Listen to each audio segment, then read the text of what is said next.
My name is Tovey-Walsh, and this morning I'm going to be talking about XML Resolver project and catalog-based resolvers more generally. I'll start with a little bit of an overview, and then we'll dive into the features of XML Resolver and go from there. Leave time for questions, I expect. What is an XML Resolver?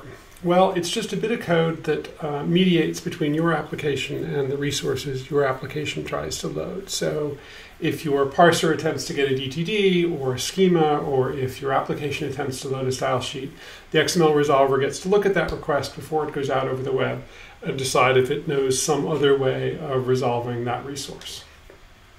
Why would you want to do this? Well, because your internet connection isn't reliable, but also because some resources are just intrinsically difficult to get. Commonly accessed resources, the W3C, for example, come with a several second delay. So if you attempt to get the HTML DTD or the XML schema data types XSD file, you'll discover that it takes several seconds to respond to that request. And if you ignore those delays and make a great many requests anyway, you will eventually be banned for several days. This is an obvious way for the W3C to attempt to reduce the amount of bandwidth they have to serve up. Since those resources never change, there's no actual reason why you need to go to the W3C servers to get them if you can find them in some other reliable place. Alternatively, resources like the current version of the DocBook style sheets that you see here at the bottom are very handy to use, and they make a lot of sense when you're doing new work with DocBook, but maybe at some point you'd like to lock that down and say, no, we want to use this particular version. Well, you could go through and change all of the places where you've used that URI, or you could just change catalog file and say, when I say current, I really mean that one. And that's an example of some of the more interesting things you can do to manage versioning and other aspects of your application, which I'm not really going to try to cover today. So how does it work? Well, you write a catalog, a simple XML document, and that catalog maps from the identifiers that are actually in your documents, in the resources that your application is working with, and local versions that you would like to use to satisfy those requests. So here we see that the system identifier for the XHTML1 strict DTD is being redirected to a local resource on my file system. So if an application attempts to get that, they'll get the local version. No web resources will be retrieved. Or, I suppose to be fair, no resources will be retrieved over the web. I'm keeping the catalog short and simple. That's a system ID. There are other elements for public identifiers, for URIs, for delegating requests to different catalogs, for doing beginning of string and end of string substitutions, etc. There's actually quite a bit of flexibility in the catalog vocabulary. And I should note that the resolver accepts a list of catalog files. You can have different catalog files for different projects, and you can mix and match them. You don't have to create one monolithic catalog. So how do you use a catalog? Well, luckily resolvers have been around since the very beginning. They predate XML. They were necessary for parts of HTML processing. And so most XML products have them. I've shown a little snippet here of the system XML parser on C# on .NET. There are similar APIs in Sax for doing it in Java. And many applications just support command line options or other configuration options to do them. For example, Saxon has a -catalog flag. Although, to be fair, to use the XML Resolver in Saxon 10 or earlier, you have to pass a few other options as well. I'm just using that as an example. What is the history of XML Resolver, just for grins? I wrote the early version in 2001 or 2000 or thereabout, and that actually eventually became accepted to the Apache XML Commons project and lives there still. About a decade later, I thought I had a clever idea, and so I rewrote it. In fairness, that original Resolver was one of the first public pieces of code that I released professionally. It was released from Sun at the time. And it's not really all that good. So about a decade later, I thought I had a clever idea and I rewrote it. And about a decade later, I concluded that my clever idea hadn't actually been clever and I rewrote it again, I'm actually reasonably pleased with the current state of affairs. And then a few weeks ago, more or less, I ported it to C#, so now it runs on Java, the Java platform, on the JVM, and on .NET.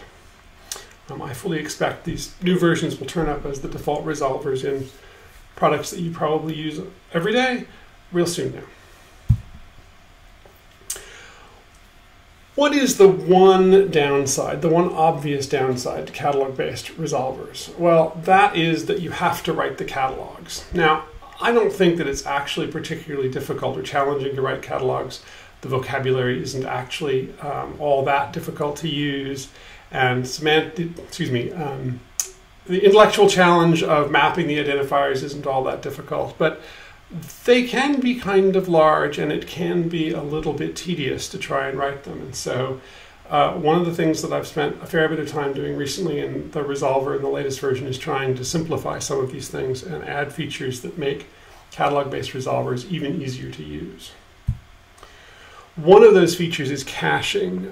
Decades ago now, when I first started doing this work, one of my friends was fundamentally opposed to the idea of catalog-based resolvers because his position was that having to write and maintain that catalog was a burden, and that the much better way of dealing with the situation would be to have resolving a caching proxy somewhere on your network that would take care of caching for you.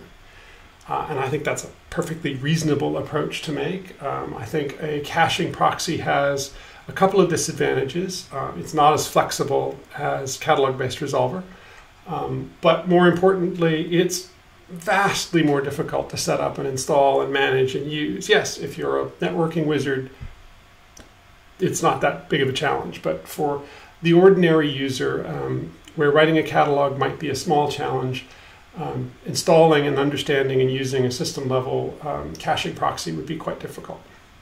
But caching is a good idea, and so one of the features I added to the newest XML Resolver is a flag where you can tell it to cache the resources it retrieves. So you request a resource and the catalog doesn't have that resource. It goes off on the web and gets that resource, and then before it returns it to you, it makes a local copy in a directory. And next time you ask for that resource, it gets it from the cache. So start a new project, start validating your first GATS document, for example, and you'll download a couple of dozen or 20 files of DTDs and modules and things. And those will all get cached and be fast and network free for the foreseeable future. The caching layer actually literally manages a catalog for you. And that's fairly handy. The other thing that became clear was that it would be nice to be able to put catalogs and their resources into, on the Java platform, jar files on .NET into assemblies so that you could make them part of your application. You can even publish them on NuGet or Maven or repositories of your choice. And this is really nice because you don't even have to manage the catalog file or the catalog file path. Stick a jar file that has a catalog on your class path, and the resolver will just use it for you. In fact, there is a separate project, a separate jar file that comes from the XML Resolver site that bundles a bunch of public resources as a separate data package. Just stick it in your class path and you're done. As far as I can tell, .NET doesn't have anything like a searchable class path, but please feel free to correct me if I'm wrong. You have to actually merge, you have to actually make the assembly part of your project. But still, there's an assembly, and if the assembly is in your project, the C# version of the Resolver will go and find it. Another nice thing about this is that you can use this to add resources as part of your application. So the DocBook XSLT style sheets, for example, ship the XSLT style sheets and the DocBook schemas in this way. You put the XSLT jar file on your class path, you run the style sheets, and all of the schemas for DocBook and all of the style sheet modules are automatically retrieved by the catalog that's in the jar file, and life goes on. It's all good. Nothing to be downloaded from the web, and whatever version of the jar file you use, that's the version of the style sheets you get. It all works really nicely. Works really nicely if you're in a position to publish a catalog, publish a package or distribute a package, and that's something not everybody wants to have to do. Well, it's a small step from you can put them in a jar file to you can put them in a zip file and stick that on the catalog. So there's also an option now in XML Resolver to simply use zip files as catalogs, stick them on the catalog path and use them. You put the resources in the zip file, you put a catalog.xml file, an XML catalog in the zip file, either as catalog.xml at the top level, at the root level of the zip file, or in org XML Resolver catalog if for some reason you don't want to put it in the top level. And just like the case in jar files, the resolver will discover that it has a zip file on the catalog path and open that zip file up and use those resources. And this will work on either Java or .NET because you're actually listing the zip file as part of the catalog path, which is roughly speaking the same in both platforms. Another new feature is catalog validation. The catalog loader is especially forgiving. You don't want your application to fall over because somebody edited a catalog file and didn't get a well-formed document, or somebody deleted a catalog file. You probably want your application to continue running in those cases. At the same time, you don't want to ship a broken catalog. Catalogs require sufficient attention to detail that it is not difficult to overlook a missing slash or something of that nature. And so you can wind up with catalogs that don't actually do what you want. And if you have a fast internet connection and good connectivity to the internet, you might not even notice when you're doing development that your catalog isn't being used. The most recent versions include the ability to ship with alternate catalog loaders. So in fact, you could, if you wanted to, write your own catalog format if you don't like the XML catalogs format. But in particular, as an example of writing your own loaders, it ships with one that will do validation of the catalogs and will fail if they aren't valid. So at some point in your development process before you ship your application, you can flip a switch, run with the result with the validating parser, and discover that you have or have not made errors in the construction of the catalogs you're shipping with your application. Very, very handy. And the last thing I think that's new, that's interesting, is support for, well, as the title of the slide says, HTTPS everywhere. If you think back a moment to the slide just near the beginning of this short presentation where I included this fragment, and then if you look at this document, you wonder, is that going to work? Is that going to do what you want it to do? And the answer, surprisingly or not, is no.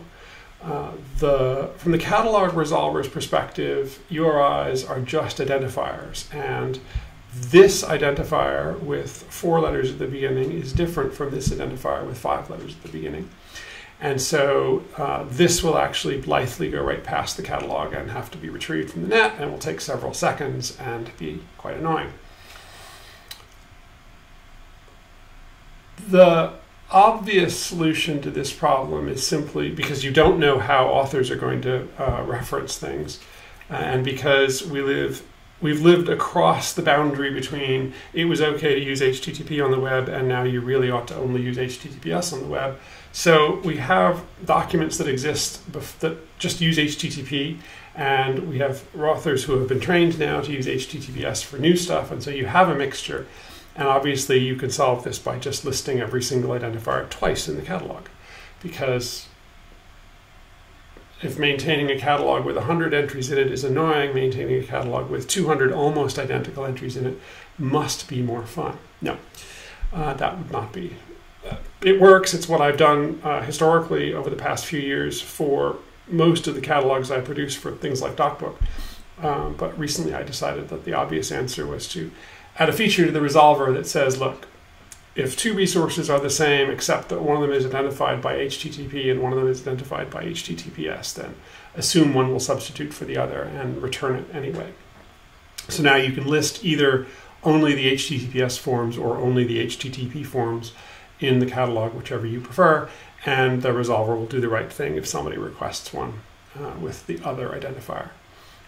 This is a feature you have to enable, so if you can imagine some security hole where that would be dangerous, then you certainly don't have to turn this feature on, but it does simplify catalog management a fair bit. That's about 15 minutes in. I will probably record this presentation about 7 more times because talking to a microphone in an empty room is very strange. But I think that's the end for this run. Possibly, if you've just heard those remarks, it is indeed the version I published. We'll see. So here are some resources, pointers to the Resolver homepages and catalog homepages in the code, and a pointer to this presentation if you want to follow along with the video at some other time. That's all I have. I think there's plenty of time for questions. I hope you have some. Thank you very much, and I'm not sure how to end a video that's going to go back to me live, so bye.